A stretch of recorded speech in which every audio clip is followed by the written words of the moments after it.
Oğlan bərabər sürətlə aşağı istiqamətdə hərəkət edən liftin kabinasındadır. Lift bərabər yavaşlayan hərəkətə başladıqda hansı ifadələr doğrudur?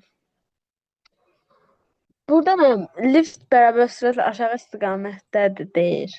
Və Və lift bərabər yavaş hərəkət edirsə, Hı -hı. onda təcil yuxarı olur istiqaməti. Bəli, birinci Çünki sürət sürət aşağı, aşağıdır. bəli, hərəkətə görə sürət aşağıdır.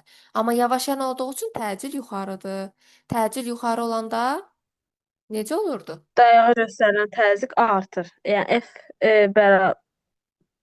yox, P bərabər mc üstəgəl A böl F olur deyə Bəli.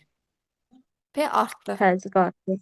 Deməli, bir doğrudur. F bərabər 1 doğrudur. Bir də F bərabər mc'dir. Bərabər sürət dəyişmir. Yox, Ağırlıq. bərabər sürətlidən tək söhbət getmir. Ümumiyyətlə, ağırlıq qüvvəsi deyirsə, Əminə. Ağırlıq qüvvəsi heç vaxt dəyişmir. 4, həmişə mc-dir. Desəydi çəki desə, bəli, mc üstəgəl A olduğu üçün artardı. Göstərir ağırlıq. Orada yəni dəyişməməyin səbəbi ağırlıq qüvvəsi deməsidir. Çünki bir cismin necə hərəkət eləməsindən asılı olmayaraq onun ağırlıq qüvvəsi sabit qalır. Bəli, oldu. Bəli. 1-4.